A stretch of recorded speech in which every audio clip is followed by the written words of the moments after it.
Hello class, my name is Chris Mims and I'm going to be talking to you about malnutrition in America and the project that I played in trying to find out a little bit more about this issue during the semester.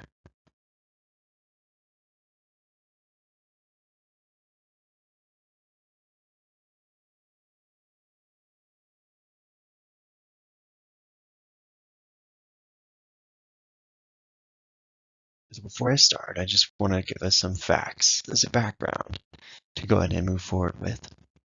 In 2015, 6.3 million households had low food security. Low food security means that oftentimes children didn't know where their next meal would come from, and of those meals, very little of it had to do with high nutrient density foods. 85% of Americans of all classes lack essential vitamins. And these essential vitamins contribute to many various different types of diseases. Among one of them is diabetes. And in 2012, over $245 billion was spent as far as total cost of diagnosed diabetes in the United States alone. You're seeing now what is going to happen if this trend continues. Obesity is on the rise. The rates of type 2 diabetes and cardiovascular disease are on the rise. I think we are seeing the side effects of all of this now. Jordana Tuchel, she is a licensed dietitian in New York City. She gave this as a result of investigators finding out more about the different types of malnutrition that's actually here in America and how easy it is to avoid vegetables and fresh produce. Since I've started off with that, I want to give us a quick story. I'm going to name this guy Jackson, for lack of a better anything else. He's a single father, as single parenthood is one of a leading cause and factors or situations in which diabetes is very common. Jackson is a single father.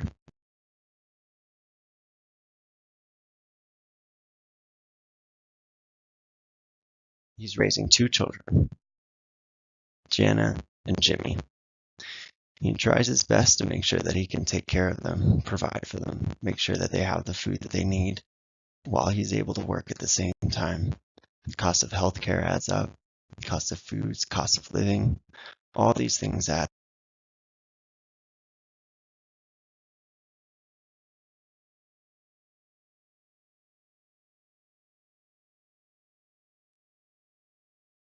And unfortunately, they contribute to a poor diet, which is oftentimes the first thing to go when we have to choose what we can deal with and what we can spend time on.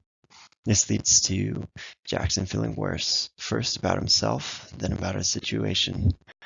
And as just stated in a couple previous slides, healthcare is not cheap, and people who suffer from diabetes often suffer from a larger premium on health insurance. Trapped. We need a way to end the cycle. We need a way with all this fast food and with all these easy to grab alternative solutions and food items.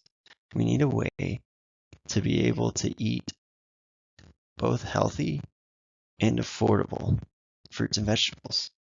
It's one of the major ways to intake vitamins in our diet. So this is where my project entered. Produce on Wheels. This is the group that I was able to work with this past semester, and I'm excited to let you know what I found out. Well, first thing I want to do is go ahead and define my issue now that we have a story about Jackson. My issue is malnutrition within the working poor in America. And it's an issue because it contributes to a cycle of malnourishment, which contributes to poor quality of life, as well as many other links to disease and illnesses, such as diabetes as mentioned before. But there's also heart disease and other physical impairments. Who does it actually affect? Well, the issue specifically targets not only Americans who are homeless, but also the working poor of America. Many people who fall into this category are behind on bills, and so nutritious foods usually falls to more economic and convenient foods. Produce is usually excluded altogether, which leads us to that first statistic about the fact that 85% of Americans, regardless of class, don't take in the recommended vitamins and mineral dosage. So what is the actual cause of this type of issue? Well, I'm sure there are a ton of different causes. As mentioned before, finances can be a huge contributor. But I think the underlying causes of this issue consist of two main categories. The first of which is a lack of education on importance as well as availability of fresh produce and actual resource programs on making fresh produce more affordable. So the problem, I believe, is twofold. We don't educate the public enough about how important vitamins truly are to the diet. And then more importantly, what is actually available, which I would find after working with Produce on Wheels. It's very affordable, it's very effective, and it is a very good option. So what are they doing about it? How did they start it? Well, I got to be with Esther, who was, I guess for lack of a better word, my volunteer supervisor. She actually contributed with creating an organization that's helped deliver food locally to people here in Tucson. They've purchased produce that is on the way out of grocery stores and sell it for a very small amount to whoever's there and shows up online. When I volunteered during this actual event, it's very interesting and it was a great education experience. I saw just how much they were able to sell, and tickets were going for $10.19. An example of how much produce someone could walk away with was for only $10, 19 cucumbers, 25 pickles, 15 zucchini squash, and much, much more. People could bring up to 60 pounds of produce for just the cost of $10. It was fresh as well, completely edible. And then how does my community partner address the issue? With a social change model?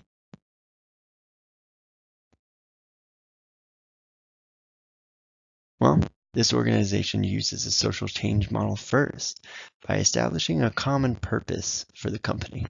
The goal is to help increase nutrition among the working poor of America. It's to bring valuable and needed produce to people who would otherwise forego it and not be able to have access to it whatsoever. The other part of this is that the organization also uses a collaboration by working with different venues in Tucson to distribute their foods. A couple weekends ago, we were located on First and Fort Lowell, but the distribution takes place in many different locations. And the reason behind this is to try and help target the many different people that live in Tucson that maybe have transportation and inhibitions to be able to get to where they want to go. So what did I do about it? Well, the first thing I did was I said yes. I would be lying if I said no. A large part of this was because of the requirement of this class. But I have to say that I was very much enlightened through the experience, and I really appreciated the opportunity just to see what kind of options are out there. And what I saw was very interesting. I was pretty surprised when I would see so many people out at 6 o'clock in the morning on a Saturday just to line up for this fresh produce. And I saw people of all different races, all different classes even. It was very interesting because I myself did not even hear about this company or this situation, this circumstance. But it was very, very informative. And I was very, very glad I got to be a part. So the different values that kind of play into this, the consciousness of self. being in this issue.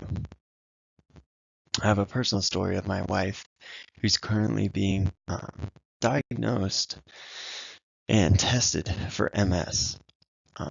There's not a lot of answers for someone who undergoes this kind of process, and one of the answers that we've been given is through the change of diet.